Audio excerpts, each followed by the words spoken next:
All right, so first of all, Sherri, before we started this here, let me tell you something. You used the cuss word at me that I got a problem with. You mentioned lima beans. You don't understand. You don't like lima beans? Sherri, let me try to be as clear and I'm gonna try to be as lima beans with butter beans with turkey neck. I can't stand. You don't understand. Sherri, you don't understand. What? Right now, I'm having childhood personal trauma. I'm having PTSD. You don't understand. My dad is a damn bean freak. I'm like a bean. Really? No, you don't understand. No, we had a damn pantry. And in the middle of the whole, that pantry, there was like 5 shelves, and it was like a deep. Bags of beans. You don't understand. Bags. No, you don't understand. Bags falling out. Pick the bean. Yeah. Lima bean, butter bean, pinto beans, red beans. The cans of ranch style beans that we use for chili. Pork beans. You don't understand. I hate beans. Wow. I'm glad I didn't bring you some. My dad is a bean freak. I love your dad. Hate beans. Oh, man. No, you don't. I started because I made some cabbage with turkey necks, with red onions and chicken, and I made butter beans. And I was thinking about bringing you a plate. So I'm glad, because my feelings would have been hurt if you said, because that's what you would have said. I would have hurt your, I would have been like, y'all eat beans? Man, y'all would have ate my butter beans. They would have. Look, I'm telling you right now. But the star wouldn't have ate my butter beans. I'm telling you right now. It's so good. You don't know. You don't understand. But see, I bet your daddy made it. He just made it. Y'all just eat them beans. Like, I make it with love. I'm a single woman. I didn't learn how to cook. You can have all the love you want to. So it ain't the way to your heart rolling. You can lay them damn beans on your chest, and I'll be like, sure, ain't them goddamn beans. I don't care. That ain't nothing there without a tram. I give a damn. I ain't give a damn. You can sit here. You can have all the cleavage. It'll be right under your cleavage. And I'll be like, here, get them goddamn beans out of here. I ain't eating them beans. Wow, you don't understand. You don't. Well, I'm glad I know. You don't understand. I will never bring that. Look, you understand. I had flashback. My dad, we also like vegetable week and shit. Like he would. You like okra? Yes. Now, look, there's only 3 vegetables I eat. You like okra? You don't understand. There's only 3 vegetables. Oh, hell yeah, I eat okra. First of all, we ate lots of gumbo growing up. Yes. Look, but we did okra with stewed tomatoes over rice, sausage.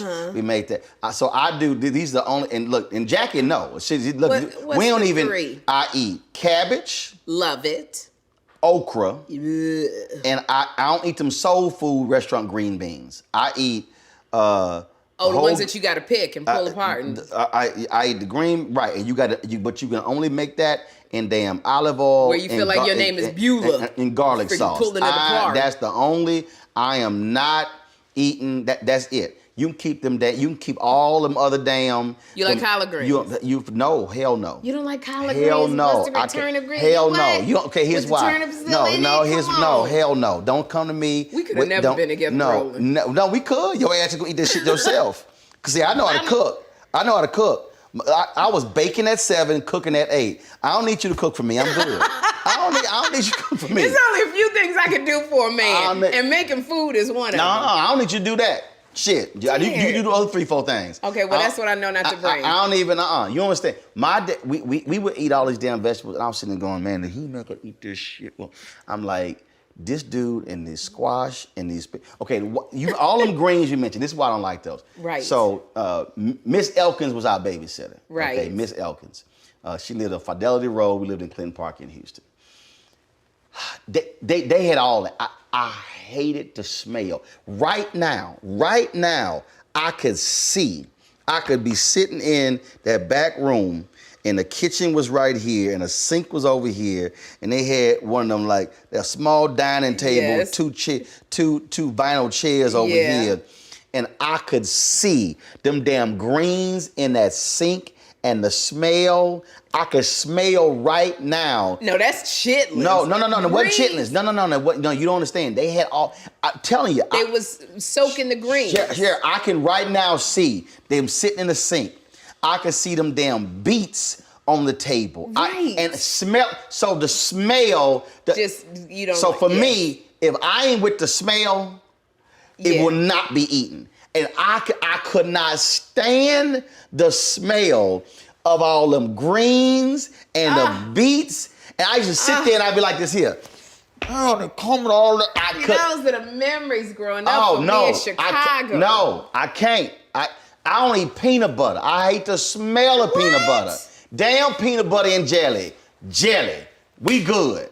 Roland, what is wrong with you? I can't stick. This is staple food. No. You like chitlins? Hell no. Okay, all right, we agree on that thing. My mama's mom was making some chitlins. I walked to the house. I said, "Oh!"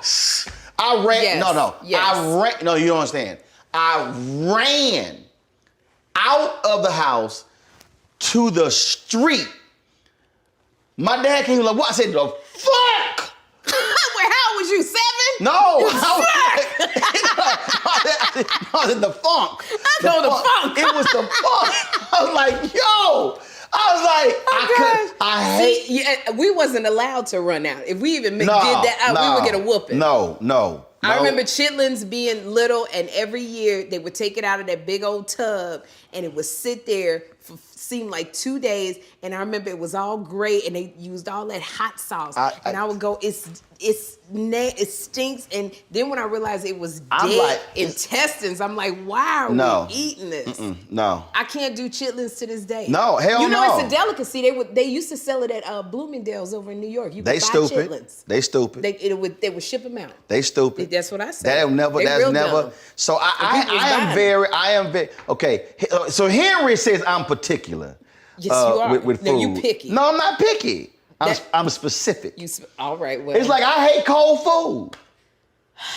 I hate cold food. Chicken salad, tuna salad. Hell, cold. okay. No. Now, we fixed tuna. Potato that was cold. salad. I ain't that. Macaroni salad. Hell no. Salad. Hell, I eat salad, but if I put eggs or bacon on it, you gotta heat that shit up. You don't more than particular. No, you don't understand. You hey, Henry, bring me your phone. So Henry been with me since 2009. We in Washington Watch. Yeah. So Henry got a whole list. Henry, bring me your phone and give me the list. Henry got a whole like we'll be sitting around joking. He was like, it's called the list is called shit rolling don't eat. That's the list.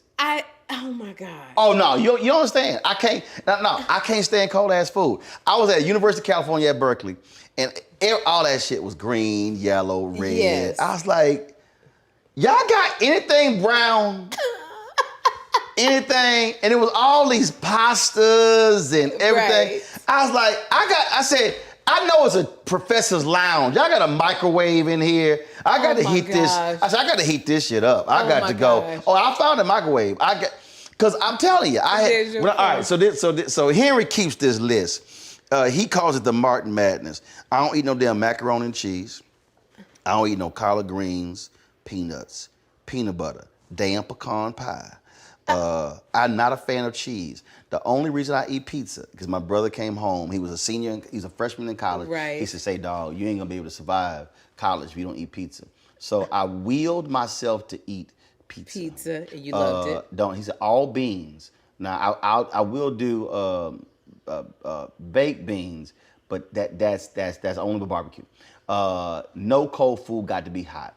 Pasta, cheese, hell no. Don't put no onions on my hamburgers. I'm gonna cuss your ass out. Oh, no onions. Mexican food, hell no. And damn red apples. No Fuji apples? I'll eat green apples, damn it. But I ain't The eating real sour grandmama apples? You're damn right. What it Granny? Yeah, Granny Smith apples. Oof. What the hell? No, I do Fuji. What the hell is Fuji? It's a sweet apple. It's a sweet red apple. Don't bring no damn red apple. Gala apples, red. Don't bring no red apple to me. Oh my gosh. Don't bring that. That's what they had in the garden of Adam and Edom. Yeah, well, that's why Eve lost her damn mind. And she had left so much stuff alone. Red apple? See, that damn red apple, everything would have been fine. Had the green if apple. Dad had a granny apple. Anybody trying to get a granny apple in the garden of Eden?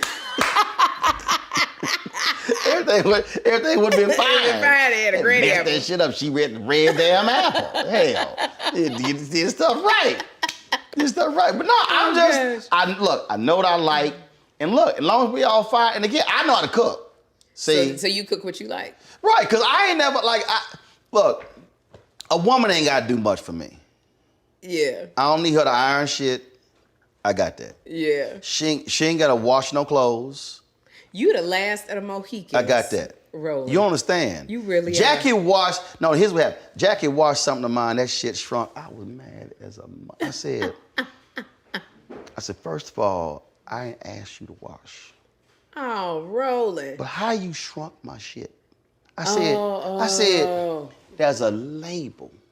Did it say dry clean? No, it's a label. I'm like, all you got to do. And she was like, look, I wash all my stuff. She don't even be paying attention to all that. I was like, look, she's like, this was Jack. She said, you got too many special clothes. Yeah, I'm beginning to agree with Jackie. She call it special clothes. Yeah. Cause it's like, okay, so my linen, this is gonna be dry clean. Yeah. Okay.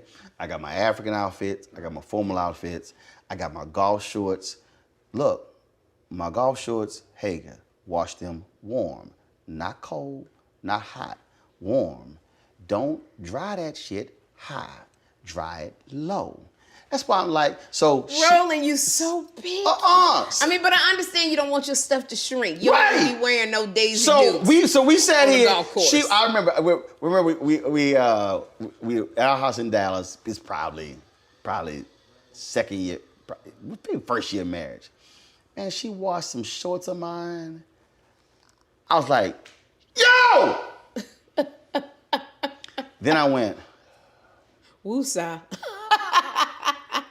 I said, this is not worth an argument. I said, listen, because I got piles. I've got whites. Yeah. Warm. Yeah. Whites. Yeah. Cold. I've got mid colors, gold is warm. I've got dark, cold, warm.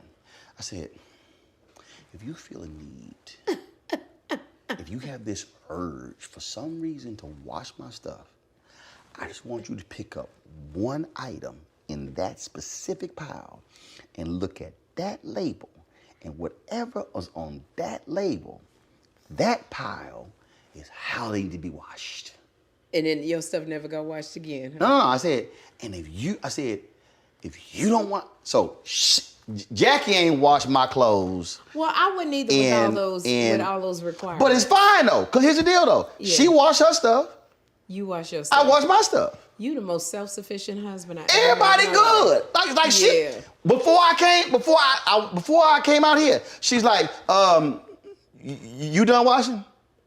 So I can do my wash. She said, no, you ain't done washing. I don't want to get in your way because you about to leave out of town. She's like, I can have my washing, you're gonna be gone 10 days.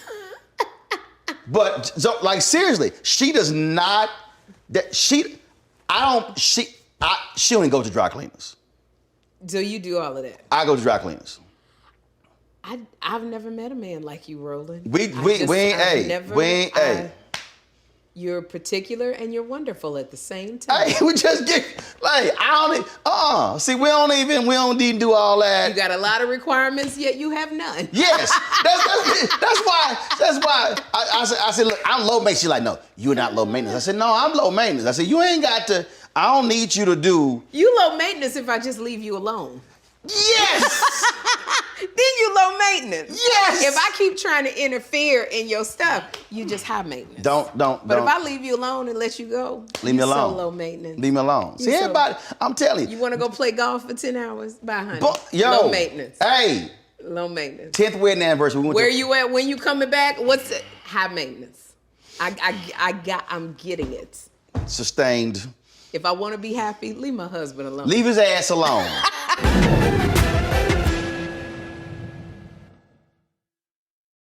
When you talk about blackness and what happens in black culture, we're about covering these things that matter to us, speaking to our issues and concerns. This is a genuine people-powered movement. There's a lot of stuff that we're not getting. You get it, and you spread the word. We wish to plead our own cause. Too long have others spoken for us. We cannot tell our own story if we can't pay for it. This is about covering us. Invest in black-owned media. Your dollars matter. We don't have to keep asking them to cover our stuff. So please support us in what we do, folks. We want to hit 2,000 people, $50 this month, raise $100,000. We're behind 100,000, so we want to hit that. Y'all money makes this possible. Check some money orders. Go to P.O. Box 57196, Washington, D.C. 20037-0196. The Cash App is $RM Unfiltered. PayPal is R Martin Unfiltered. Venmo is RM Unfiltered. Zelle is Roland at RolandSMartin.com. Pull up a chair. Take your seat. The Black Tape with me, Dr. Greg Carr, here on the Black Star Network. Every week, we'll take a deeper dive into the world we're living in. Join the conversation only on the Black Star Network.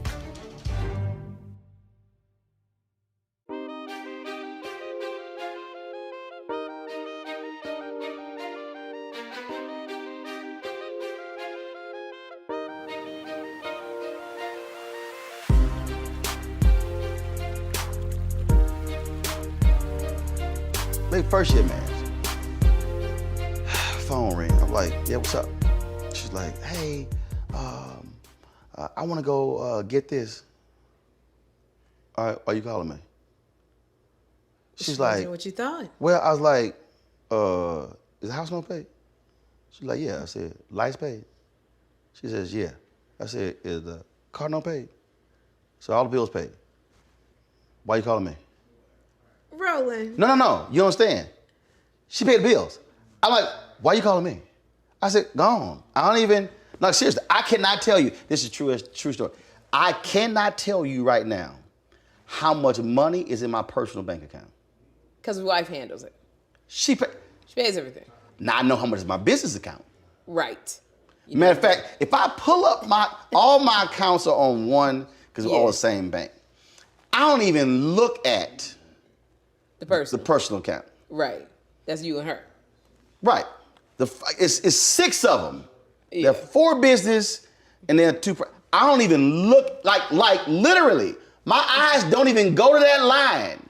I can't. All I know is when I go to the grocery store, the card better work. That's all. That's the only requirement I got. What is your love language? What do you mean? You know, they have the 5 love languages. They have. Yeah, I read the book. So what is your love language? Let me do what the shit I do. Let me do what I do. That's the 6. That's the 6 love language. That's number 1. Oh my God.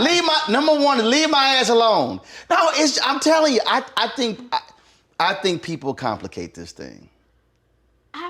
Well, Roland, look, you've been married a long time, so you know 20 years. You know better than me. I was married 6 years the first time. Right. Got divorced, married 20 years. And I'm telling you, I really look, my parents. My parents been married 54 years. Okay. Was that how it was? No, ain't how they were. No, they totally different. They totally different. Okay. And I'm just a firm. I'm telling you, I think people. Here's the deal. I think most people don't know who they are. Yes, I agree. So they've never done a self-assessment. Who am I? Yeah. Really no. I'm talking about that really deep, personal, hardcore. Like, what makes me an introvert? What makes me extrovert? Why am I like this with food or with clothes? Why do I like to do this? Why do I laugh? Why am I quiet? Why am I big personality? Why am I inquisitive? Why, like, all of this stuff that's hard. And so then, because typically I always say we go through this when we have a traumatic experience. So lose a loved one, near-death experience, divorce, we lose a job, and all sort of stuff. And then we do that. So I went through it because when I went through the divorce, I was like, and God was really speaking to me. Church I went to, and it was really okay. What happened? This whole deal, and it really came down. Okay, so it was a very basic question: who am I? Yeah. Which is real, is hard because you got to confront the stuff that is bad about you. But who am I? Then once you have a much clearer understanding, then you know who I'm looking for. Okay, that's gonna fit the who am I in an honest way. Right. Yeah. And so I would meet people. No, they ain't. Matter of fact, it was a sister, nice sister, went to the same college as me. We rolled up to a mall. She was driving. She had a cup. We got out. I was like, "What? What's going on?" Where's your cup? Yeah. She's like, "What do you mean?" I said, "Okay, you were drinking out of the cup. Where the cup?" She went, "Oh, I set it outside the car." I said, "Oh, you just sat the cup and the straw in the parking lot." I said, "Go and get that cup." I was like, "We ain't about to walk." I said, "It's a trash can right there. Your ass just set it in the parking lot for no reason when it's a trash can." I said, "No, I said, "Go and get that cup." I said, "We not about to walk in this mall and you just littering and stuff like." I hate litter. I can't stand people who just. As I'm telling you, and when we were talking, and I was kind of like. You know, when you said that, that's funny because she left the cup. I remember being on a date and we went to Bob's Big Boy, which should have been a red flag right there. But we was at Bob's Big Boy and we finished and he had a plate of pie and he said, "Can I have a doggy bag?" I'm thinking, okay. He take the whole plate and he put the plate in the thing. And I said, you can't take the plate. And he goes, "Why not?" And literally I was like, "Because that's stealing." He was like, "It's not stealing. They write that off every year. They know people gonna take the plate."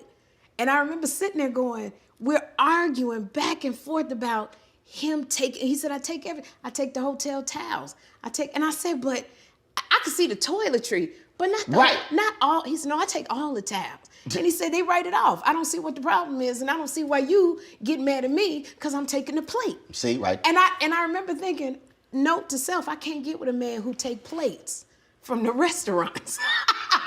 Nah, So you don't like litter. sharing. No, I'm just saying, but that's, okay, somebody might say, Sherri, why are you tripping on the plate? No, that's it. You like, that bothered the hell out of me. I literally said, I was like, no, hell no. And then later, like, we were talking, and so she talked about when her previous boyfriend, she's like, oh, after they had sex, they were just like, she like, no, I don't like cuddling, she said, I would just go to my side of the bed, he would go to my side of the bed. And I was like, yeah, we ain't gonna be together. Yeah, that would be hard. Because that ain't me. Yeah. My whole deal is I ain't got a problem hugging. I ain't got a problem. You like touch. Right. I got the touch. Because I grew up. You may not like lima beans. You ain't got, you damn right. You damn right. Look, because I saw my grandfather slap my grandmother on her ass. And she laughs as this. I saw my dad doing the same thing. No, my mama's 74. I smacked my mama on her ass. Wait a minute. Did you say you smack your mother on her ass? I do. I come on. What up, woman? And what she do? She like, boy, I do. I can never see Jeffrey coming to go, what up, mama, smacking me on my booty. You know, and it'd be even more weird because I'm a single woman. I'm not lying. Really? They ain't never heard that in my life. What up, mama? No. I go, what up, woman? I call a woman. At what age did you start slapping your mama? I've been slapping my mama her butt about 30, 40 years. Oh my God. I'm serious. Really? I do. I actually do like it because they're so emotionally connected. I do. I be walking by. What up, woman? But it ain't like I'm a kiss her on the forehead. I'm a hug my mama. No, I know what I do. If I'll hug, kiss her. What up, woman? And you, here's the thing, your face go back to being a little boy. What up? That's what I do. I'm serious. I've been doing that for years. And it's crazy, and it's so fun. Hold up, all my nieces, hey girl. I love that. And it's just because so I saw my grandfather do it. I saw my dad do it. Like, they'll be sitting there watching TV. They be sitting like holding hands and stuff. Yeah. So I can't.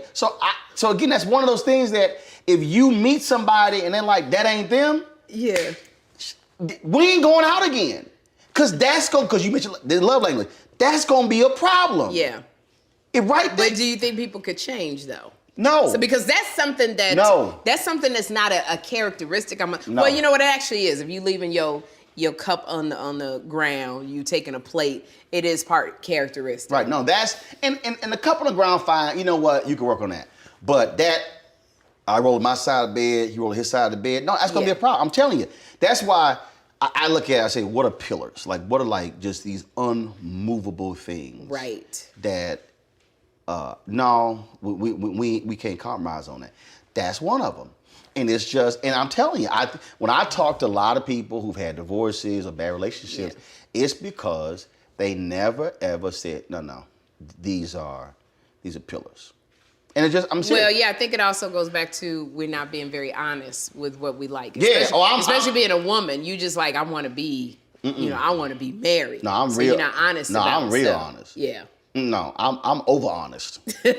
No, I'm like, could you be so honest with yourself when you walking down the aisle and you go, I don't know if I can do this. That would never happen. Because you wouldn't get that far. I would have we wouldn't even got to the engagement. We would not have even gotten to the 6 month of dating.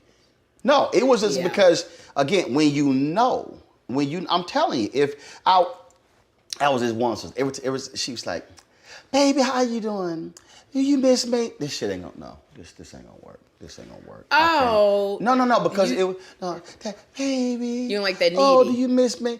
No, her ass can't stay. No, this ain't gonna. It just was too. It was too much. It was gonna drive my ass crazy. Cause it's no.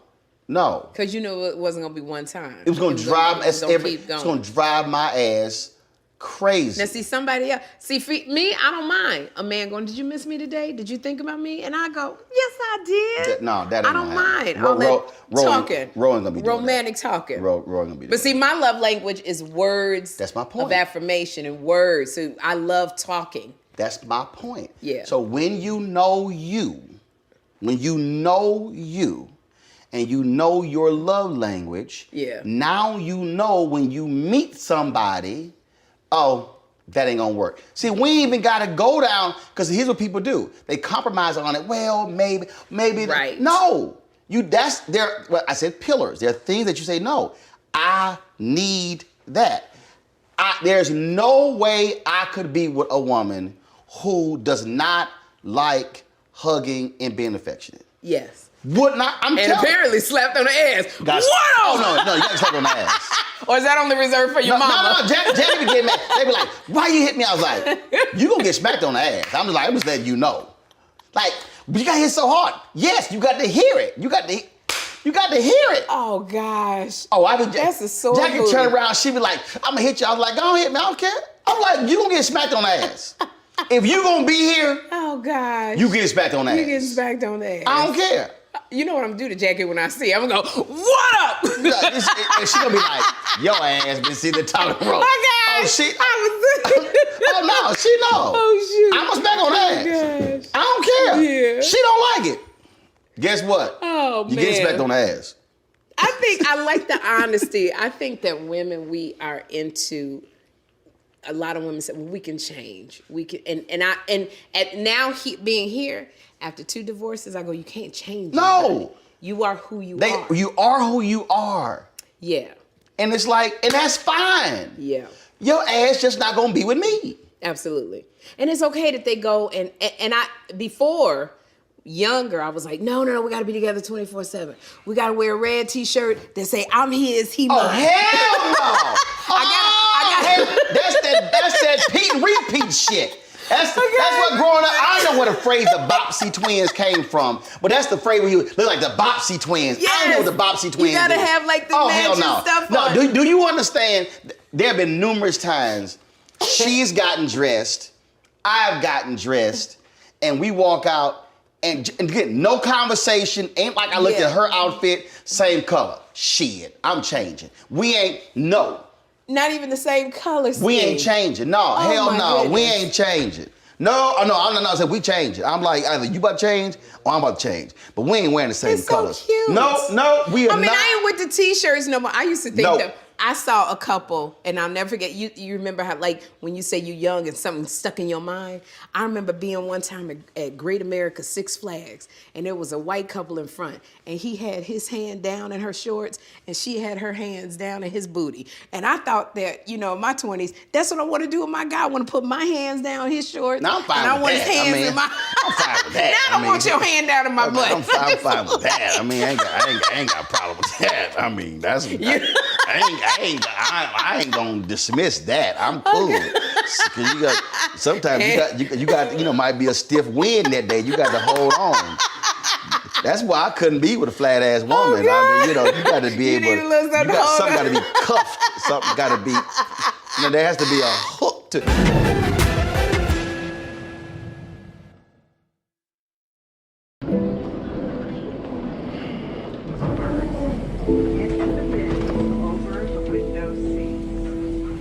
Are the only bins that will accommodate larger rollerboards.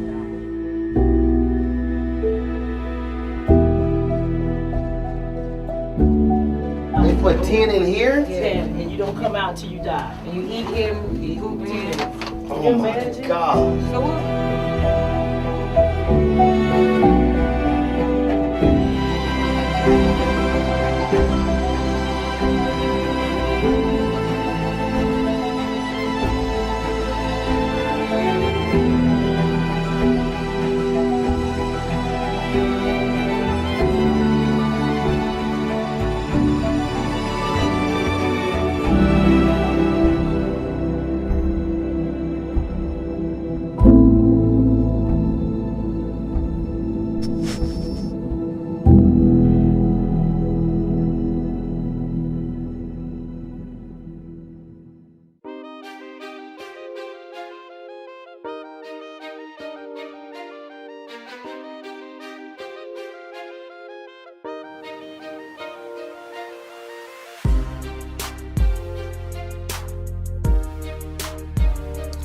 my first wife said she wanted to get divorced. It was the same day I joined my church. I was kind of like, yeah, okay, this over. And so that was like March. That was like March of '99. I only been in Houston a month. She wanted to get divorced. Fine, okay, month. So I'm going to my disciples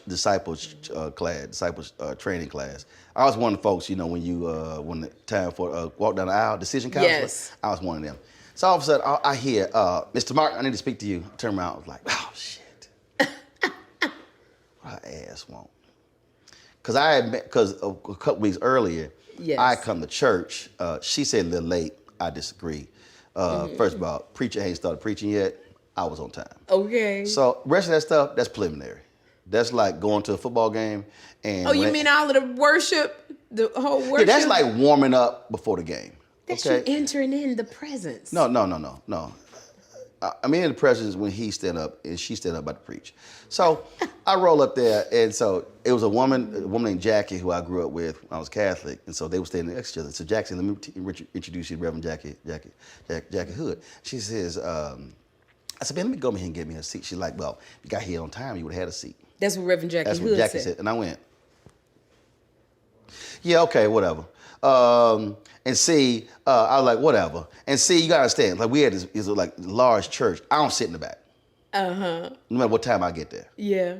If there's a seat that's open on the front row, You want it. Roland walking his ass to the front row. So, you walking by and, the usher be like, right here. I'd be like, Like, so it's, now mind you, long, it's like 6 ushers. They all pointing like to say, Right like just to to the front. move, I don't sit in the back, okay? Me and Rosa, I don't sit in the back. Okay. It's not All gonna right. happen. You're not a backsetter. No, it ain't gonna happen. All right. Ain't gonna happen. So Submission ain't in your vocabulary. They ain't gonna happen. Oh, I break rules. Okay. Well, I break, All right. oh, He's a damn. rule breaker. Oh, there are rules? That's who you are. Oh, there are rules? Okay. Oh, order off the menu? Okay, whatever. No, it ain't gonna happen. So she said, I need to speak. She says, I need to speak to you. I was like, oh, the her ass won't. So she had, you remember them white ass little chili type tennis shoes? Yes. The little white ass? Yes. Oh, I couldn't stand her. She had like khaki pants. I was like, oh shit, what she want? This is Reverend Jackie Yeah, Hood. she come on in, get head gray hair, her glass. I don't know what her ass want. Okay, fine. Okay, all right. So she's like, well, I was talking to Pastor West, and I needed something edited, and he said, you were the best person in the church you can do that. I was like, yeah, that's true.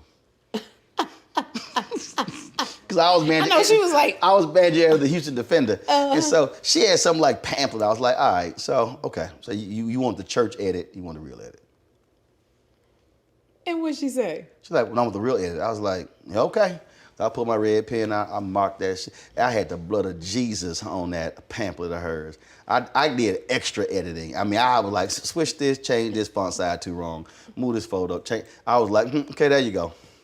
And what'd she do? And she's like, thank you. I was like, all right, went to my class. I wasn't trying to fool with her, because see, I remember the lad too, little funky comment Yes. she made a couple weeks earlier. So then like a couple weeks later, she goes, I said, I saw her like, so how you live project? Your Lil project. Lil. To the Reverend Jackie Hood. Lil. Okay. Yeah, Lil. L-I-L. L-I-L, your Lil project. How your Lil project come? She's like, did you call my project Lil? And I was like, how your Lil project? So you go forward a few months. Is the Tuesday Bible study before Thanksgiving. Yeah. I'm talking to my frat brother Karen. So we stand in, we're not in the sanctuary. This is an important part of the story. Yeah. We're in the atrium.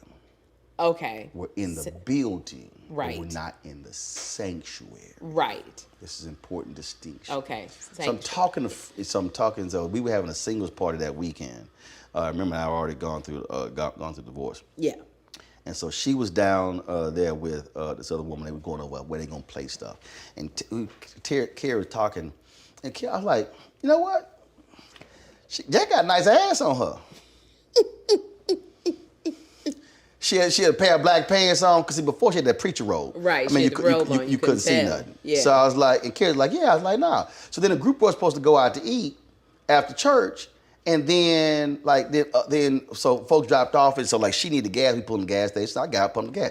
That ain't no big ass deal to me. I mean, Right. that's just how I was raised. So she was all impressed. Man, it wasn't no big deal to me. So we go to the dinner. If folks drop off, with just 2 of us, we there about 5-6 hours. We just talking. And I ain't trying to sit here and date nobody. Divorced 5 months, whatever the hell. And then eventually we got together, and I told her, I said, see what happened when you wear the right pair of pants to church? Okay, I'm done. That is so funny. What? Because I'm thinking when she made that comment, No, and you was like, no. None.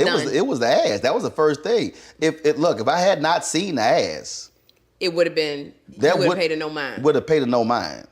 So there is power in the booty. You wear the right pair of black pants to church, you might get your husband. How long did y'all date? Oh, I'm talking about not long at all. I'm like, no, seriously. The guy was like, this is you gonna marry. I was like, say, dog, you tripping. So you knew very quickly. I wasn't trying. No. Okay, you wasn't trying. God told you. Mind you, I got divorced in June. This is November. I'm leaving. I'm buying a house back in Dallas. I'm leaving Houston. I came to Houston to save my marriage. I'm like, I'm going back. I was like, no. And so I was like, I'm going back. I said, I know this person. I'm going to kick it with this person, hang out. Yeah. I was like, that's cute, but that's not how you going to marry. I was like, okay, whatever. All right. So then it was like, no, this is who you going to marry. I was like, G, you tripping. That's literally what I said, G, you tripping. You was having feelings. No, because I ain't having them, I don't have them King James conversations with the Lord. I was like, G, you tripping. That ain't happening. All right, now he's like, okay, all right. That's hysterical. You can say what you want to say, but this is how you gonna marry. This is who you gonna marry. I think about the third time, I was like, he said the same thing. He's like, look, you keep saying but this is who you gonna marry.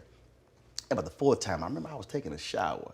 I heard, this is who you're going to marry. I was like, all right, G, stop tripping. Fine, I got you. Really? Okay, like, chill. This is me like, in the shower. Chill, okay.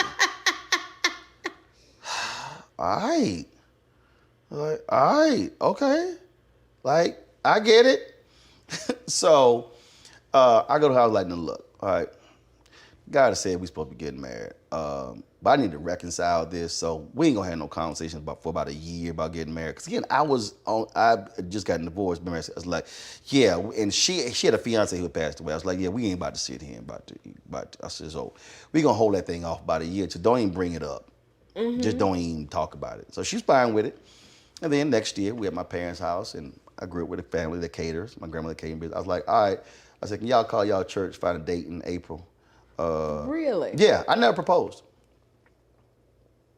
What made Jackie say, okay, this is who I want? That's what I'd be curious to find out. Well, he'll call her. I don't know. Now, okay, I'm gonna have to call Jackie because I'm very, very curious. No, because you are really a handful, Roland. I'm not. Yeah, you are.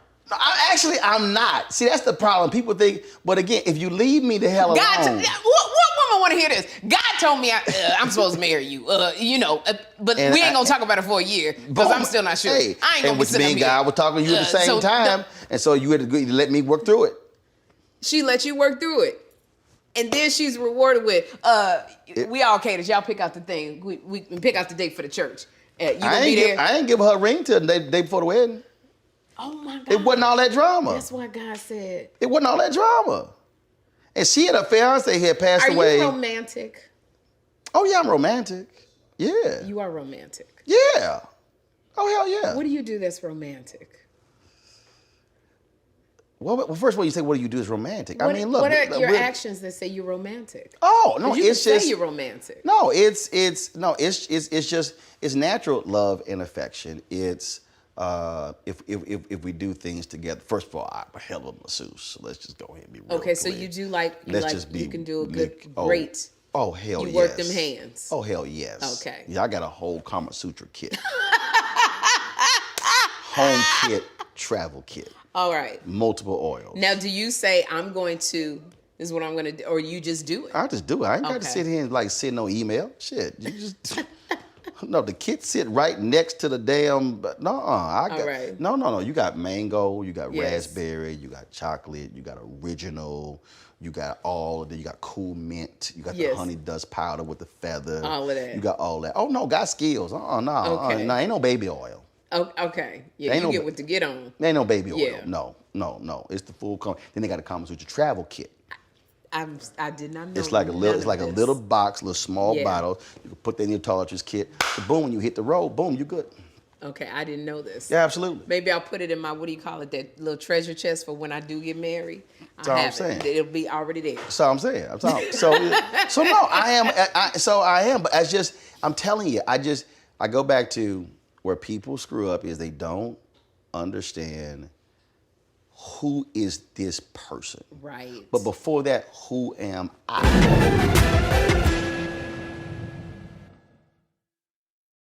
Hatred on the streets, a horrific scene, a white nationalist rally that descended into deadly violence. White people are losing their damn minds. So now angry pro-Trump mob storms the U.S. Capitol. We've seen We're about to see the rise of what I call white minority resistance. We have seen white folks in this country who simply cannot tolerate black folks voting. I think what we're seeing is the inevitable result of violent denial. This is part of American history. Every time that people of color have made progress, whether real or symbolic, there has been what Carol Anderson at Emory University calls white rage as a backlash. This is the rise of the Proud Boys and the Boogaloo Boys. America, there's going to be more of this. Here's all the Proud Boys, guys. This country is getting increasingly racist in its behaviors and its attitudes because of the fear of white people. The fear that they're taking our jobs, they're taking our resources, they're taking our women. This is white fear.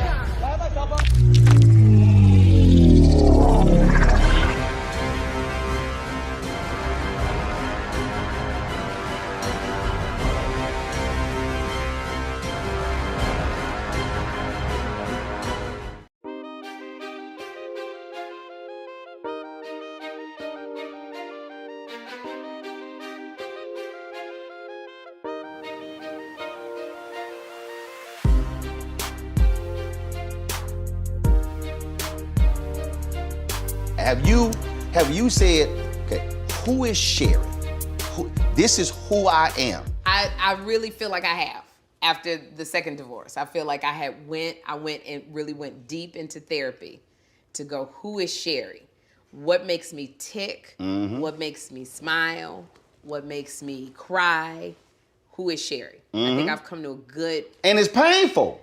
Yes, very much so.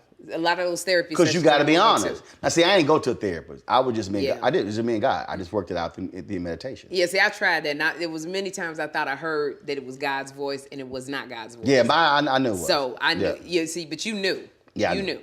See, but for me, I was like, it has to be somebody more qualified to take me to those places that I don't Right. want to go. Got it. Because even when God is talking to you, it's a small voice, and then sometimes He booms large. He's done that with me with food, and said, "Do not pinkberry." Right. There was a voice going, "Do not eat pinkberry." That was one of those big, like, okay, Dag, I heard you. Right. I ain't know what pinkberry is. What's that? Pinkberry, Niecy Nash got me hooked on pinkberry. It is like a yogurt. Oh, got it. It's like a yogurt, like Got it. minty, all of it, but it has a Got lot it. of sugar in it. Got it. And I got addicted to it from eating it with her. Ah. And I was eating it so much, I was leaving Jeffrey in the bed at 2 years old, walking to Pinkberry, getting a big... Damn! I would get a big take home and a large and a medium. Yeah, you were Just eat it. addicted. Yeah, I was addicted. And it was too much sugar. I'm diabetic. So it was something that was killing me. And he said, "No more pinkberry." And you were like, all right, God. Yeah, like, Dad, Like, okay. chill, all right, I got okay, you. I got it. But that's how but in relationships, I could never it was never that. So went to therapy. You couldn't hear it because I didn't want to listen. You didn't want to listen. I didn't want to listen. See, exactly. that He don't fail you with the voice. It's whether you listen or not. And I made it so that I thought I heard him say, "Go, my child. I bless you in this union. Walk forth." Yep. Yeah, there was a whole conversation. So someone asked me and they said, "Okay, so how did you marry the first person and how did it not work?" I said, "Easy." I said, because what we don't do, and actually this would be one of my after my book White Fear comes out, I'm gonna be doing this book here. Yeah. I said it's called The Four Most Powerful Words in the World, Thy Will Be Done. What happens is we pray for stuff, but we don't put at the end, if it's in your will. Yeah. That's what we don't do. So what happens is we pray for the house, we pray for the job, we pray for the man, pray for the woman, pray for the car, but then say, if it's in your will for this to happen, make it happen. When I joined CNN, that's what happened. I sat in that lobby and I said, God, if this is for me, if this is your will for me, make it happen. And it did. But there have been other times when it's like, this ain't for me, this ain't mine. But you gotta listen. That's where free will comes in. And see, that's the thing. And most folks want to see it here, well, I don't know how it happened because you didn't listen.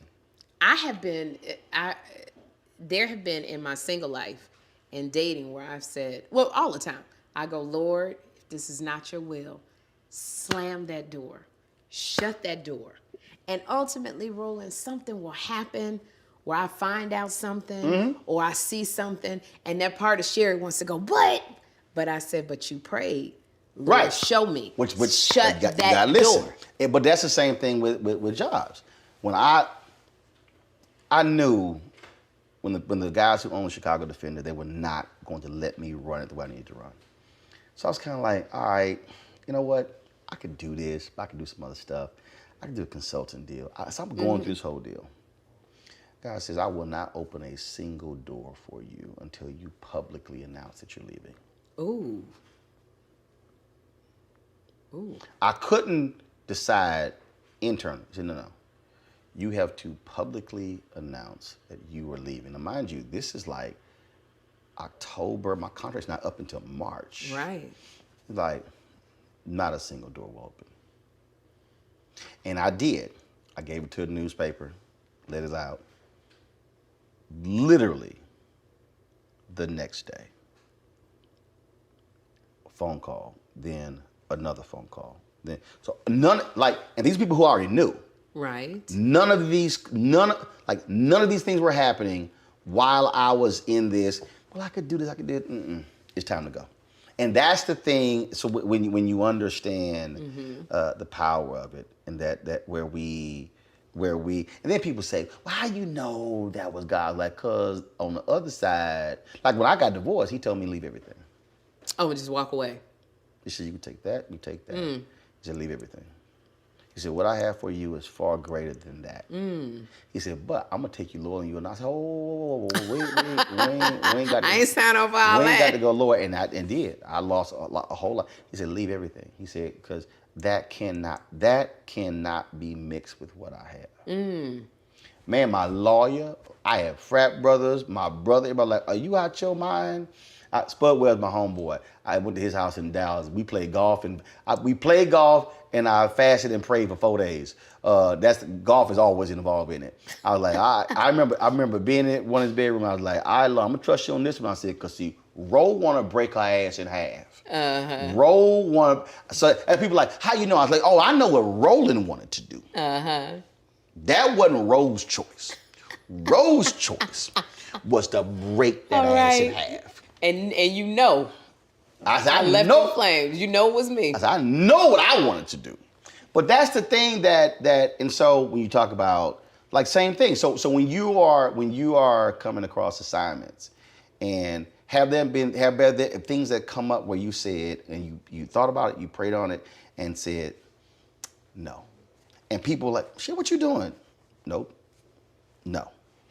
Yeah, there have been jobs that I didn't take because I just knew it was not for me, or it was more of a gut feeling. It just was so, I wanted to say yes because it was money. Right. It was more recognition, but everything in me was like, and I didn't feel comfortable, and I knew that was God, and I said no. But then there were times, I remember being with The View when they said, we want to extend your contract. And I knew God said, it's time to move. It's time to go. And everybody was saying, Sherri, you got a great job. You're making all of this money.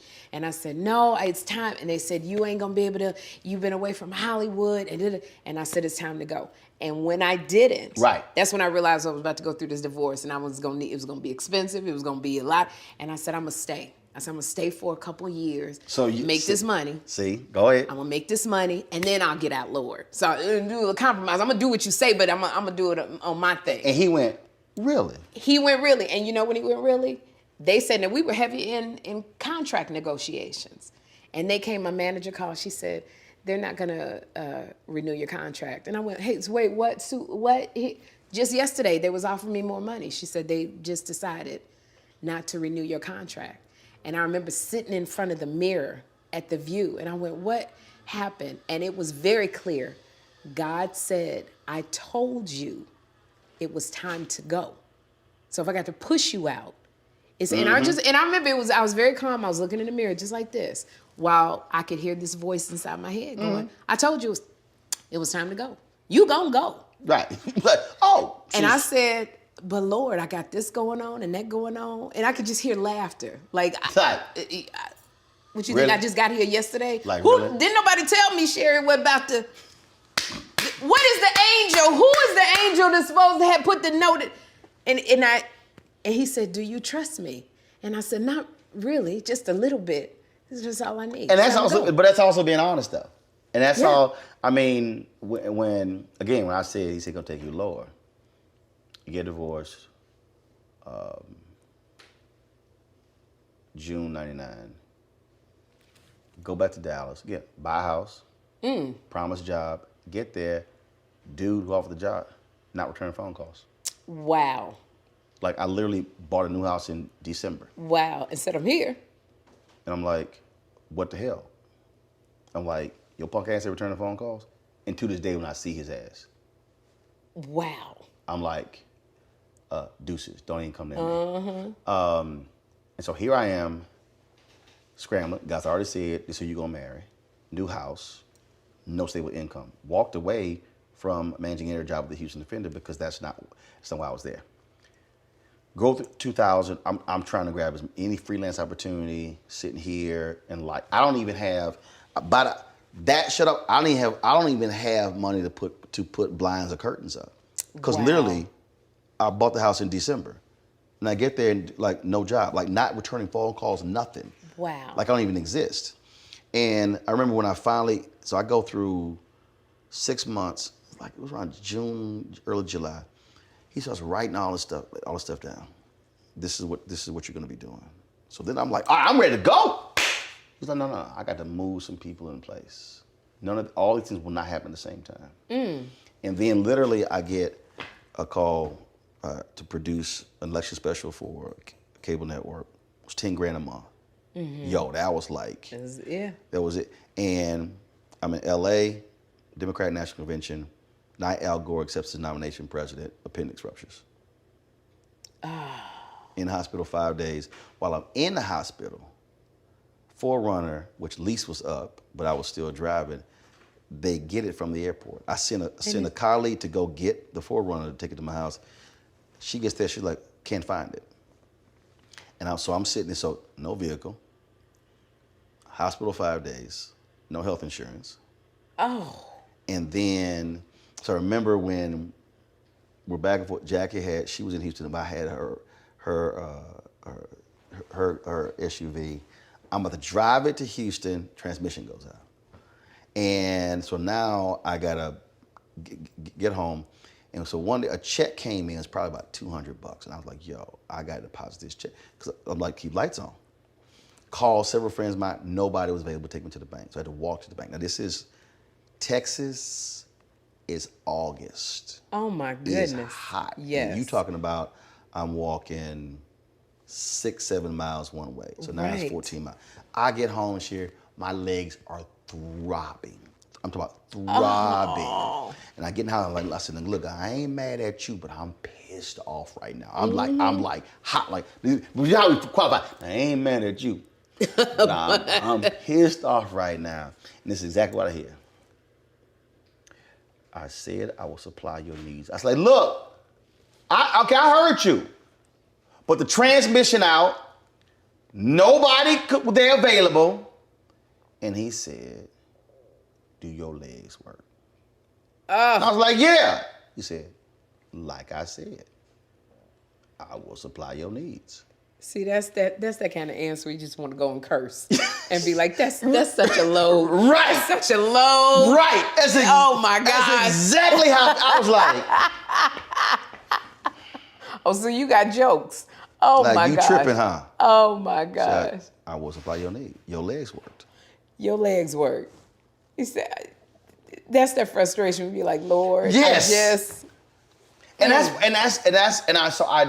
So like even so when you talk about again relationships or career, whatever, it's when you said it, okay, I'm gonna trust you, but then that's when you know, because the reality is we don't know what's on the flip side of that opportunity. Absolutely. Because we've been there where you did it and it did not turn out well, and you're like, what the hell was I thinking? He's like, because you weren't listening. Because you weren't listening. Like, you gonna listen now? And it's so interesting because I've seen where I didn't listen and where it got me. I've seen where I listened. And that thing of leaving The View and him going, I just apparently I got to push you out, changed my whole world. Everything that I thought would never happen happened and more. See? So much so. So when people say, do you ever want to go back? Do you regret? No, because it changed everything.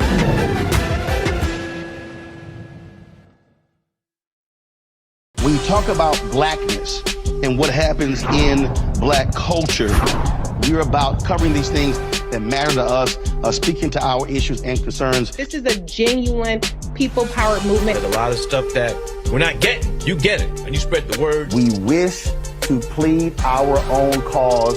Too long have others spoken for us. We cannot tell our own story if we can't pay for it. This is about covering us. Invest in black-owned media. Your dollars matter. We don't have to keep asking them to cover our stuff. So please support us in what we do, folks. We want to hit 2,000 people, $50 this month, raise $100,000. We're behind 100,000, so we want to hit that. Y'all money makes this possible. Checks and money orders go to P.O. Box 57196, Washington, D.C. 20037-0196. The Cash App is $RM Unfiltered. PayPal is R Martin Unfiltered. Venmo is RM Unfiltered. Zelle is roland@rolandsmartin.com.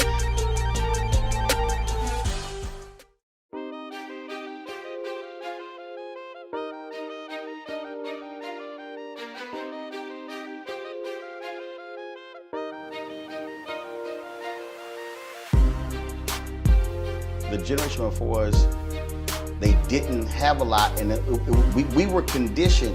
Look, you get you a nice job. You got a good job. Hey, and treating you well. My people say work for the government. You never get fired. Like, don't mess that thing up. That's literally how we as African Americans have been conditioned. Yeah.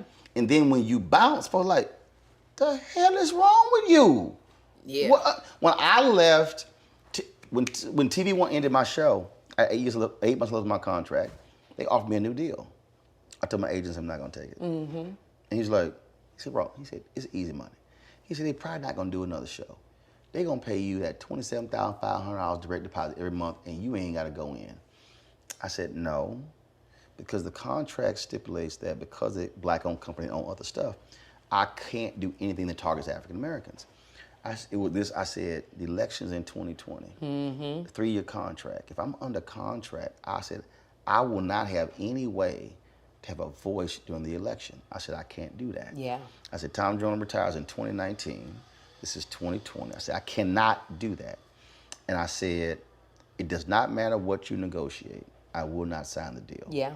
And they were like, we're in the meeting and they keep saying, we're gonna keep you whole, whatever. I said, no, but what am I doing? Yeah. No, what are we doing? I said, show what's the concept, what's the budget, what's the plan? I said, no, you have ideas. Those are not concrete. And it kept coming back, and finally, in the middle of the meeting, I go, stop talking about money. Mm-hmm. I said, money is the last thing I ever negotiate. I said, money is the last thing. I said, it's everything else that I'm doing. Right. I said, you can't answer any of that. The number don't matter. And now this was, and again, and the only other check that I had was the Joyner Show, where I had started at $250,000 a year, mm-hmm. and it was down to 48 when they kept cutting everybody. They kept cutting everybody. Down to 48. Wow. So I had to absolutely lean on faith and trust in me in creating it. And that's the thing that, and people are like, man, what are you doing? Yes. What are you? And I say, but because you don't understand. That's leaving that easy, because again, you're sitting there going, look, that was 330. That's 330,000. No issue, no whatever. Yeah. I said my speeches and everything. I could live for every one of them, but I knew I couldn't do something, and I would have gone crazy, not being able to create, absolutely, to produce, to do something. Yeah. And that's what people don't understand. It's such a trip when you go through that. I remember after The View, I'd done Cinderella on Broadway. I had been going back and forth from New York to LA acting. And God said, it's time to go to LA. And I said, but they don't know me. You know, you always got them buts, but they don't know me. He said, it's time to go to LA. And at the time, because I was working on The View, I was making a lot of money. Mm-hmm. I had a mansion. that I couldn't sell that had been on the market for a year. Mm-hmm. Floyd Mayweather came to see if he could buy it. He didn't want to buy it for his mama. I said, Floyd, this is stripper tips for you. He said, it's too far. I was like, but this, you could burn this house down right now. It ain't gonna make no, like, I begged Floyd Mayweather. Burn this house down. Please take my house. It literally, because it was so far out in Jersey, Roland, I couldn't sell it. So it was just a money pit of me. And I said, Father, I can't leave with this house on my hands. I'm not working at the View paying this mortgage over 10 grand a month. Been trying to sell it. It done fell out of escrow so many times. Do you know? And I said, Father God, if it is truly your will for me to go to LA, me and Jeffrey, something got to be done with this house that's been on the market a year. Do you know a man who did the algorithms for Groupon? He was looking to build a house. His child had autism. My house was around the corner from one of the premier autism centers in the world. His contractor said, we can build one, but there's one that's on sale or on the market. Let's go look at that one. He made an offer that night. Whoa. And he said, I want to close in 5 days. He paid me cash. And I think we had one glitch. There was no gate lock around the pool. I put a gate lock on there, but it wasn't up to code.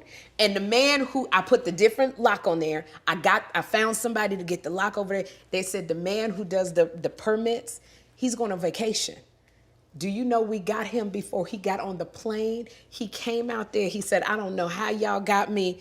He did the thing. He said something like, I had a guest house. He said, has this been used for any kind? I looked at him, I said, ain't none of my family ever stayed in this guest house overnight. No, sir. Lord, he signed off. He gave me the papers. We closed in 6 days. Cash, I didn't owe nothing. Wow. Jeffrey and I went straight to the airport. Now, so when he tells you to do something and you just trust him, you don't see it, you don't. Even a job I had a job with John Lithgow on NBC, and I remember it was called Trial and Error. Mm-hmm. It was one of the best roles I ever had. But we were doing it in Canada. And I said, I gotta be with Jeffrey. And God said, you gotta be with Jeffrey. It's time. And I remember when I called those people and said, I'm not coming back. And they offered me more money. Then they got mad at me and they said, this is the best role that's ever been written for you. You can win an Emmy if we come back. And I said, I know. And they said, you'll never have another role written like this for you. And I said, well, but you also never have another Jeffrey. I'll never have another Jeffrey. I said, creatively, yes, but my first assignment is Jeffrey. And I'm out here in Canada, only coming home on the weekends. I can't do it. Right. And everything, all my friends said, Sherri, you're walking away from this, you're working with it. And I said, but I just got to trust, because he said, go. And do you know, I left. Everybody else signed an extension. Show ended up not coming back. They got knocked out of pilot season because they signed an extension with this show. I got a letter 2 weeks later. I saw Gabriel Iglesias somewhere. I got a letter going, Gabriel saw you. We got a show. He wants you to play the principal in this show. Roland, it was right around the corner. 8 minutes to get there. I could drop Jeffrey off. 8 minutes to get to the thing. And then God said it's time to leave that. I left after our second season. I told Gabriel, I said, now God said it's time for me to get my name on the show. So I got to leave. You leaving? They're going to pick us up. It's time to go. Now I've learned to, in my career. Right. When God say move, I go, okay. Yeah. Okay. When I talked to Guy Torrey, he said, he got receipts. That's right. See, the thing is, I think for a lot of people, they offer you money and say, you can win an Emmy, thinking that was going to be music to your ears. But they were actually saying, pick this money and this Emmy over your child. Mm-hmm. And they, because they have experience, a lot of folk before had done that. Yeah. A lot of folks have done that, and then all of a sudden they get older, and child don't want to be around them. Absolutely. Don't know them, and that's I think it's understanding, or what comes down to what's important. What is important? What's valuable? What's important? Is that important to me? Dondre Whitfield said this here. He asked the brother, he said, do you consider yourself to be successful?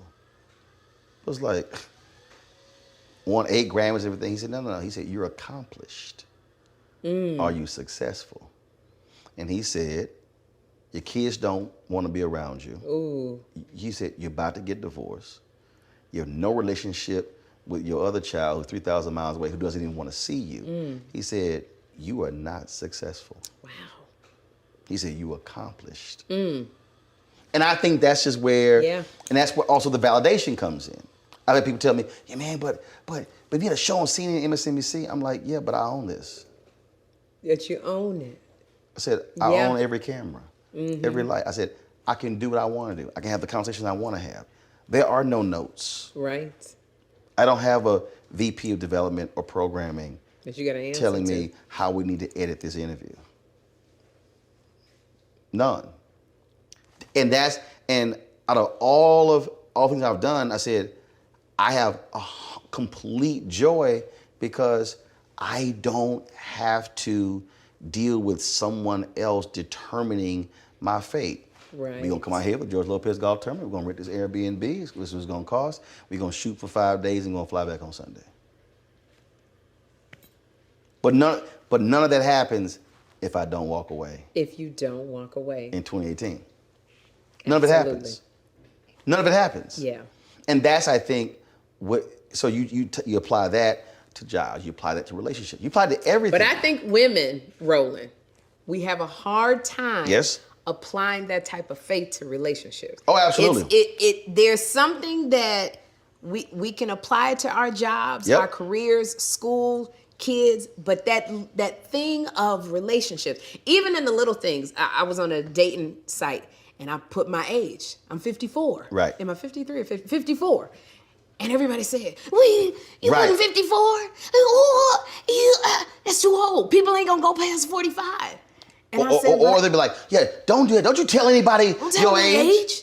Don't. And I said, but at some points, I gotta have faith. Right. The guy said, there's that one. We're not gonna care about the age. Yeah, I know, but there you go. But I think we have a hard, because that fear sets in. Yes. Fear is a big thing.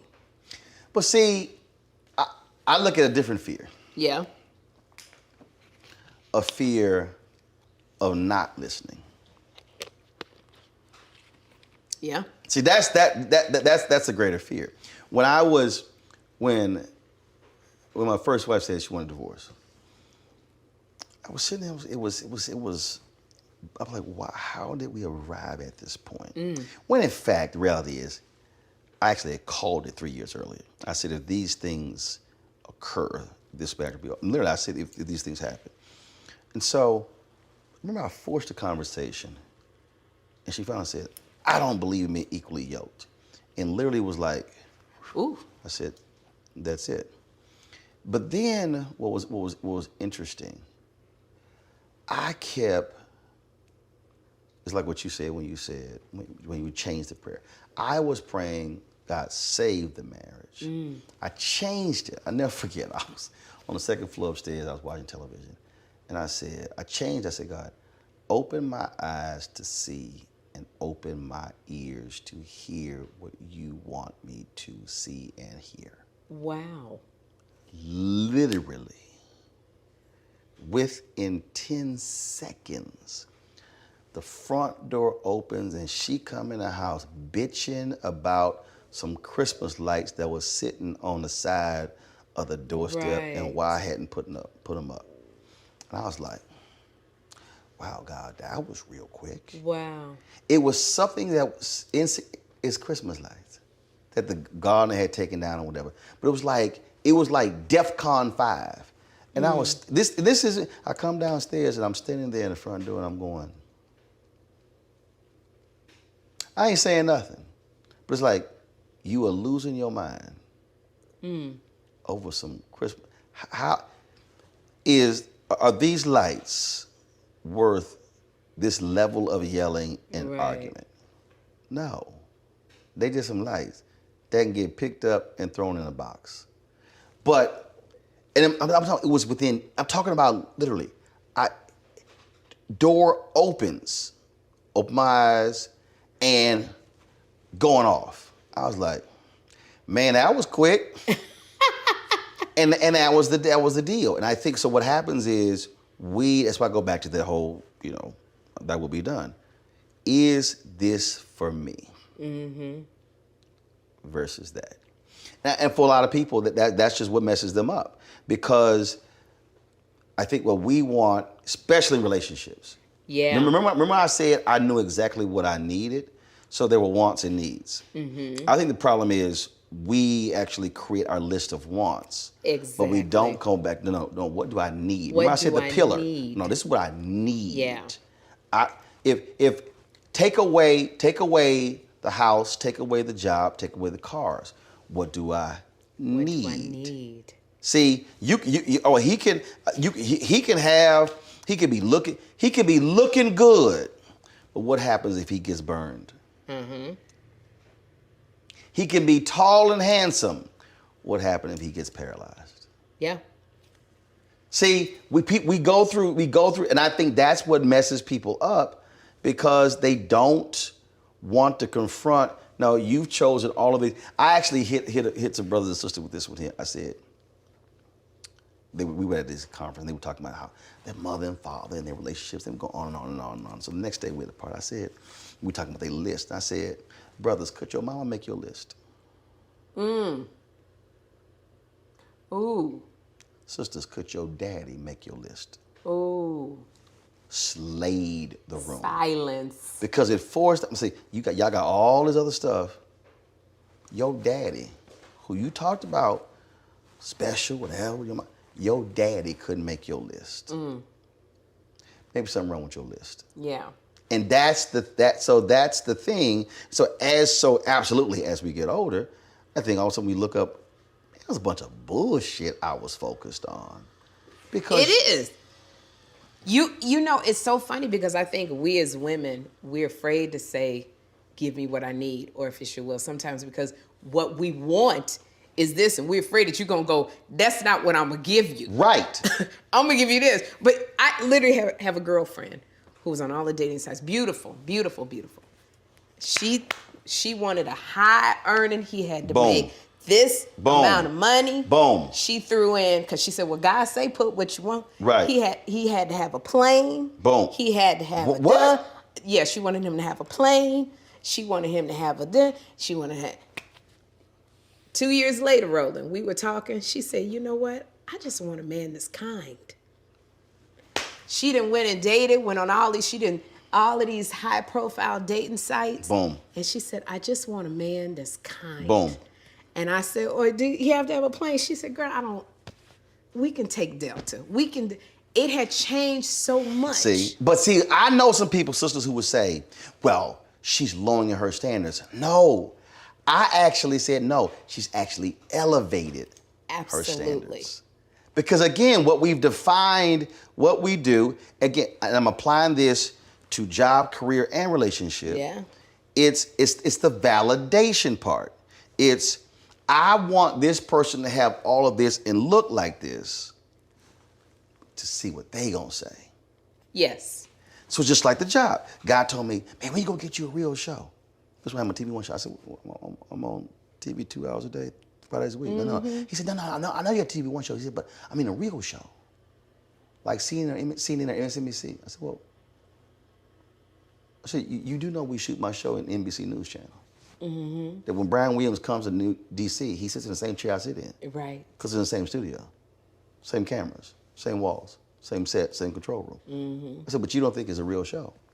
And so, for many of us, it's sort of like, I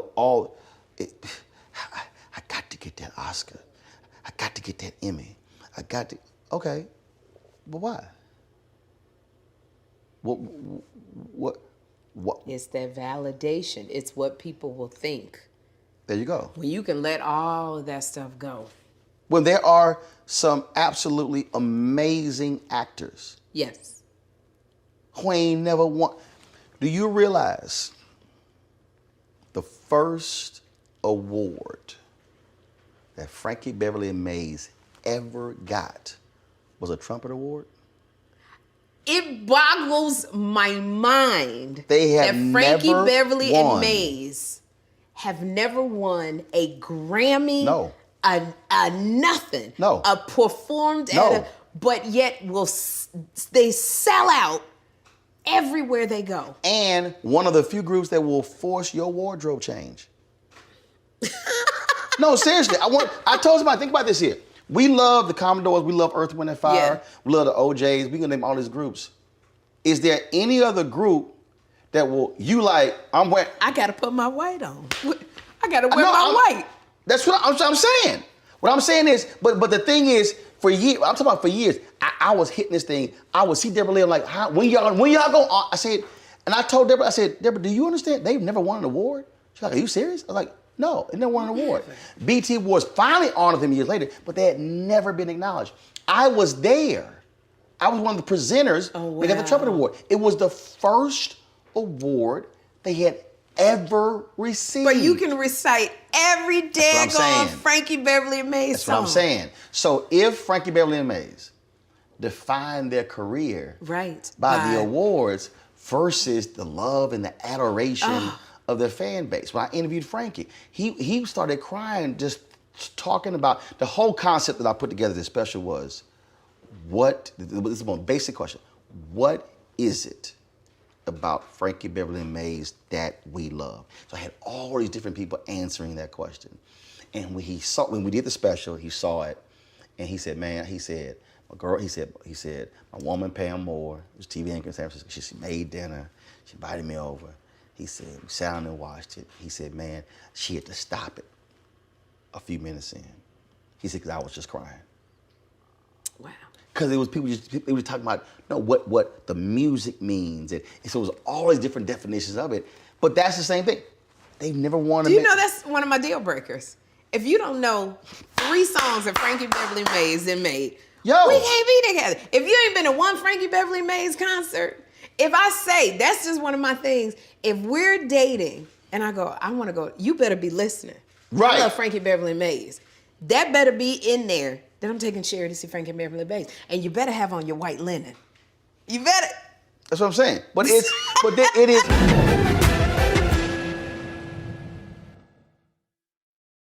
When you talk about blackness and what happens in black culture, we're about covering these things that matter to us, speaking to our issues and concerns. This is a genuine people-powered movement. There's a lot of stuff that we're not getting. You get it, and you spread the word. We wish to plead our own cause. Too long have others spoken for us. We cannot tell our own story if we can't pay for it. This is about covering us. Invest in black-owned media. Your dollars matter. We don't have to keep asking them to cover our stuff. So please support us in what we do, folks. We want to hit 2,000 people, $50 this month, raise $100,000. We're behind 100,000, so we want to hit that. Y'all money makes this possible. Check some money orders. Go to P.O. Box 57196, Washington, D.C. 20037-0196. The Cash App is $RM Unfiltered. PayPal is R Martin Unfiltered. Venmo is RM Unfiltered. Zelle is Roland@RolandSMartin.com.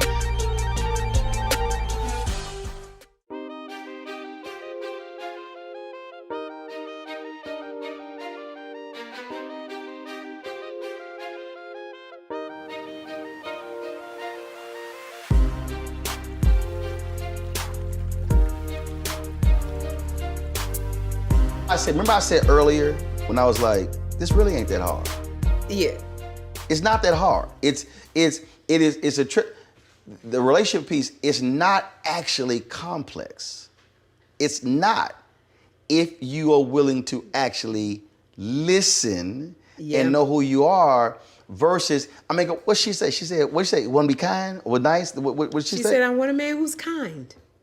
See, and I've had these fierce debates, but you asking a sister to lower her standards. I'm like, no. I said, I go back to could your daddy make your list? What was so special about that? Because he just loved your mama and his family. Yeah. And with a blue collar job, look, my parents ain't never made more than $50,000 combined in their life. 54 years in June. 54 years. Wow. Okay, ups and downs, but you can't argue with 54 years. Mm-hmm. And that's the thing that I tell folks, you can accrue all that stuff, but then what you got? Because at the end of the day, you can't take it with you. Mm-hmm. And guess what?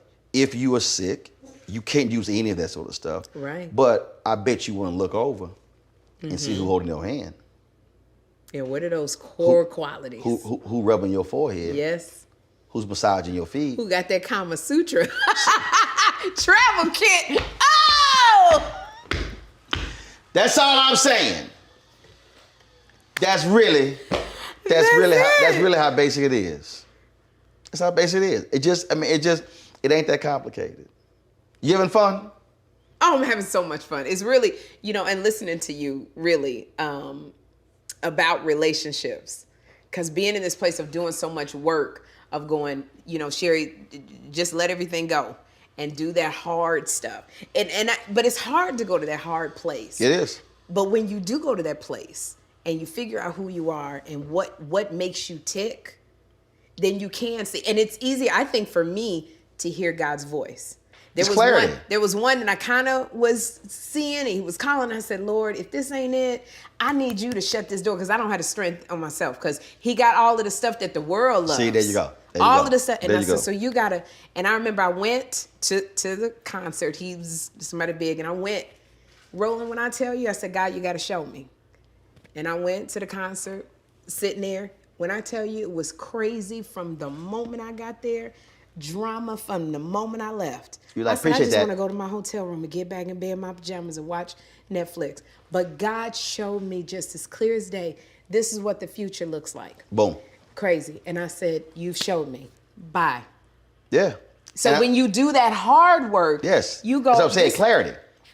So much clarity. Because before, had I not done the work, I'd have been like, well, but I could. And then if I worked all the way around it and would have been happy in the tabloids again. It's like when I meet people to work with. No. Doesn't take long. Folks like, no, but you haven't. No, I don't need to have a second meeting. Spirits connect. Yeah. And when you meet, you're like, no, I can't work with you. And I'm fine. And I'm telling you, it is the craziest thing. And what people don't understand is when you reach a point of when you have, okay, your girlfriend said, I want my man to be nice. For me, it's joy in what I do. It's what brings me pleasure. It's like, yo, man, so we'll go, man, that interview looked great. I love that, the camera movement, I love that. Oh, you know what? Next time we're gonna bring those other lights. I want the other softer lights, whatever. That's sort of what's how I'm feeling and what was driving. So it's not. I don't need that award. Mm-hmm. I don't need you. But when the fan base are like, man, I love that conversation. I love this. Somebody retweeted the other day an interview that I did with Issa Rae 5 years ago, and I texted her and she said, I love that clip keeps getting the play. People it'll just pop up. And just like out of the blue, come and watch. And that's the thing. So it's just, and it's joy. And people, they're like, I don't say, why are you like, but you used to be on CNN. I was like, it was a trip. I was at CNN 6 years, but I've been gone 8 years. What, has it been 8 years? 8 years. Wow. 8 years. And I'm like, I'm good. And I'm telling you, it's. I'm sure you still get it. Oh, I wish you on The View. Mm-hmm, and all the time. And not understanding. And they don't get it when I go, no, I'm not. I'm good. Right. Yeah. And they think, oh, you just saying that. It's like, no. Really. I'm good. Mm-hmm. Good. Because again, their expectations, I think, are different. I got to ask you this here. You, in terms of doing what you do, being in comedy,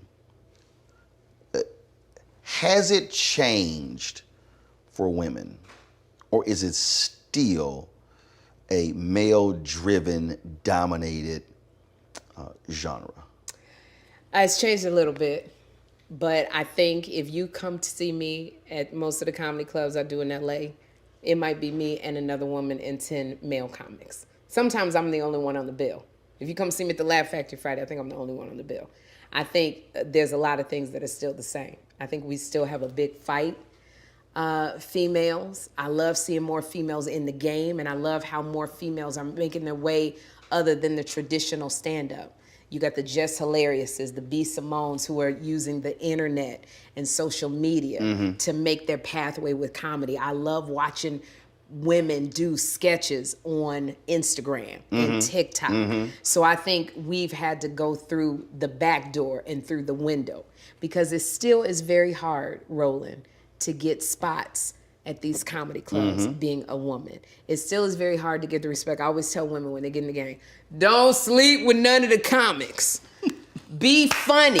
Right. Be funny. Because now it's going to take you 10 years to get your reputation back, and then you're going to be distracted. Be funny. And I know I have to work 4 times as hard to get the respect of David Arnold. David Arnold, every time he sees me, I do comedy clubs, 4 comedy clubs, 3 nights a week. The Improv, the Laugh Factory, the Comedy Store, and I would end with the Comedy Union and see David Arnold. And that's how I get the respect, because he sees me out there grinding and working. I don't think males have to do it as much as hard as I have to do it. Right.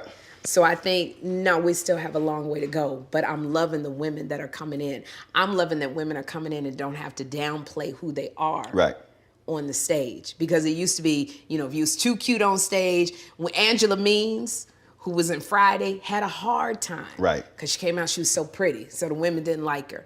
Now women are owning who they are, and they're owning their sexuality, and I like that. I like seeing it. So I asked every singer this, I asked every comedian this. This is the last question for you. If you had to do a comedic versus, and it's microphone, who would you love to go toe-to-toe with? Who would bring out, who would bring out the best in Sherri? Who would you be like, oh yeah, I'm about to take your ass out? Who would that be, male or female? Wow. I think I'm going to be realistic. I could not go up against a Lunel, who is one of my bestest friends, or Monique. I think for me, because I have a lot of joy in my stand-up, it probably would be Kim Whitley. Like, we could go toe-to-toe on stage. I think her, like her and I, and we go into it. I would love to go up, and for me to say against, because I have such respect for these women, I would love to be on that stage with Lonnie Love. Yeah, I see the reason I asked everybody that question, because from a singing standpoint, it's a challenge. It's Wayne Brady said, I would love to go up against Jamie Foxx. And I would love to see that. It absolutely would bring out that thing in Wayne of stuff that he never even realized that he had, or stuff from his archives that he would bring up, as with Jamie. Right. I've seen both of them. And that's what I'm talking about. So that's why I always had a question, because it's like, yo, who would you, and because who brings out that competitive juices to say, oh yeah, no, I got to be ready for this one. They gonna force me to bring my absolute best. The A game. I say if it was somebody who was going to force me to bring my absolute... Yeah, to take out joy and happiness. I'm talking about, it's like if you like, yo, if I had to they the shit. I want to, like, let's go. I would love to go up against Monique. I think Monique is the shit. And I think that Monique would literally, I would be on the stage with their microphone going, all right, Sherri, you got to come with it. And I would love to do that. See, the reason I think that would be, because again, it's audience, 2 people, 2 mics. That's right. What your ass got? What do you have? And it's like, and I would love to look at Monique and go, yeah. See, that's what I'm saying. That's what I'm saying. It's just like, so like people ask me, oh like, man, or like you giving speeches, I'm like, oh no, I said, because it was someplace, they booked 3 of us to give keynotes. They booked Ben Chavis, Michael Eric Dyson, and me. And Spahn was like, who gonna go first? I said, don't matter. I said, y'all gonna let me know I'm going first, second, and third. Don't matter. I said, because I know what I'm about to do. There you go. And they were like, don't. What? I said, don't matter. I can go first, I can go second, I can go third. I can guarantee you, I know what's gonna happen at the end. I said, but y'all go ahead and pick the line up. I straight up. Yeah. And they had me go first. See, but now they gotta follow you. Right. Woo! And I was broke. Mm-hmm. I was like, y'all text me, let me know how it go. And they were like, your ass walked out the door. They were like, you walked out. Like I said, but again, that's that thing that you said, okay, we're gonna go to another, we're gonna kick it another gear. I tell you, I did a show with George Wallace, J. Anthony Brown. And I sat, George Wallace went up, he was exquisite. And Jay was sitting there, he was so nervous. And I said, Jay, what are you nervous for?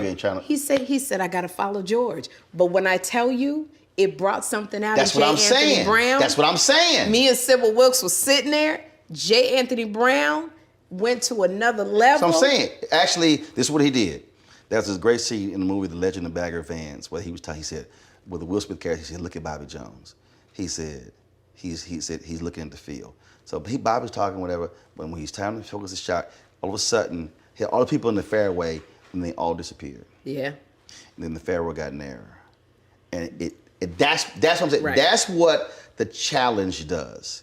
It focuses you. You're like, I'm gonna go up here and chip. No, I can't play. I got to sit here, and I got to bring this thing. Uh-huh. And that would be, I think that would be audience. That's right. 2 mics. Yes. Y'all go at it. Let's see what happens. We might have to work on that. I think it would. I would love to see verses with comedians. Yeah, we might have to. We might have to work it on that. That'll be fun. That would be a lot of fun. Always good to see you, baby. I loved it. See, you know how we do. How we have conversation. Just like, you never know where you're going to meander, where you're going to go. What no, Jake? They was like, all right, we'll figure out we're going to talk about something. Yeah. Talk about something. But hold on. What's the deal? Okay, you stopped eating the pink berry. Because I've been looking at all your Instagram posts and everything and showing your little body and, now you done went back deep in the closet, pulled some shit out you had. That I ain't never worn. Right. Oh my God. All the stuff that you bought that you had. That I've been having for years. I think this thing may still have a tag in the back of it. Stuff that I done had. I'm telling you, look, intermittent fasting, keto. I gave up dairy. I had no sugar 3 years. No soda. It's been 9 years. No soda. Wow. Pork, very limited amounts. But it's all the stuff that I know I just don't need. Right. Because what it has, and this is another thing that God said. When Jeffrey said, Mommy, if you die, who's going to be my bodyguard? Because I'm type 2 diabetic. And God specifically said to me, that is not my will for you. My will is for you to be alive and healthy with this boy who has special needs. And he said, so that's not my will. So what are you going to do? You have the choice. And that was a choice that I made. And it has now he's 16. He don't want to be with me all the time. But I have the energy for him. Right. I have the clarity of mind. Because when you have a teenager, it's a whole different mindset. So you got your nieces, and if dealing with a teenager, it's a whole different mindset. Yeah. It's more, it ain't I'm going to pop you in the mouth. It's more, you got to be 2 steps ahead of them. Mm-hmm. So it has changed my life. The perk is being able to wear leggings and a tight bodysuit. That's what the perk is. That's a nice one. But what I need is my health for this boy who needs me still. And he's 16. So we got a good decade. I need to be here. So with good health. So you like pink deuces. Deuces. I'm telling you, it's not working for me right now. All right. Well, see, you go. Working your thing. I got a little black leather. And I might be able to say I'm 54 and people go, what? There you go. See, now in putting that dating site, they were like, oh, shit. There you go. Absolutely. And see again, just like Jackie, you got the right pair of black pants. I got the right pair of black pants. I don't know if you can do a cut, but you can do a pop. It's a quick pop, but it bounces back. Real tight. We done, girl. You ain't got no sense. You so crazy. I love you, Rose. Love you, darling. Thank you. That was fun. Absolutely. Oh, my gosh. That was fun. When you talk about blackness, and what happens in Black culture. We're about covering these things that matter to us, speaking to our issues and concerns. This is a genuine people-powered movement. There's a lot of stuff that we're not getting. You get it, and you spread the word. We wish to plead our own cause. Too long have others spoken for us. We cannot tell our own story if we can't pay for it. This is about covering us. Invest in Black-owned media. Your dollars matter. We don't have to keep asking them to cover our stuff. So please support us in what we do, folks. We want to hit 2,000 people, $50 this month, raise $100,000. We're behind 100,000, so we want to hit that. Y'all money makes this possible. Checks and money orders go to P.O. Box 57196, Washington, D.C. 20037-0196. The Cash App is $RM Unfiltered. PayPal is R Martin Unfiltered. Venmo is RM Unfiltered. Zelle is Roland@RolandSMartin.com.